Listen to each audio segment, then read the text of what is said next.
مولانا رومی رحمۃ اللہ علیہ فرماتے ہیں، ایک شخص مسجد میں نماز ادا کرنے کے لیے اندھیری رات میں گھر سے نکلا۔ اندھیرے کی وجہ سے ٹھوکر لگی اور وہ منہ کے بل کیچڑ میں گر گیا۔ کیچڑ سے اٹھ کر وہ گھر واپس گیا اور لباس تبدیل کر کے دوبارہ مسجد کی طرف چل دیا۔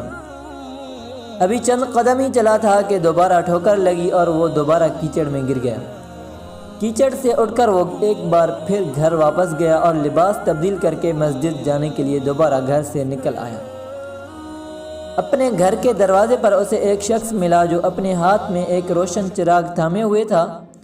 چراغ والا شخص چپ چاپ نمازی کے آگے آگے مسجد کی طرف چل دیا۔ اس بار چراغ کی روشنی میں نمازی کو مسجد تک پہنچنے میں کسی دشواری کا سامنا نہ کرنا پڑا اور وہ بخیریت مسجد تک پہنچ گیا۔ مسجد کے دروازے پر پہنچ کر چراغ والا شخص رک گیا۔ نمازی اسے وہیں چھوڑ کر مسجد میں داخل ہو گیا اور نماز ادا کرنے لگا۔ نماز سے فارغ ہو کر وہ مسجد سے باہر آیا تو اس نے دیکھا چراغ والا شخص اس کا منتظر ہے تاکہ اسے دوبارہ چراغ کی روشنی میں گھر تک چھوڑ آئے۔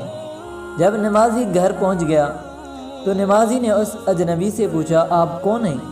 اجنبی بولا، سچ بتاؤں تو میں ابلیس ہوں۔ نمازی کی حیرت کی انتہا نہ رہی۔ اس نے پوچھا، تجھے تو میری نماز رہ جانے پر خوش ہونا چاہیے تھا، پھر تو چراغ کی روشنی میں مجھے مسجد تک کیوں لایا؟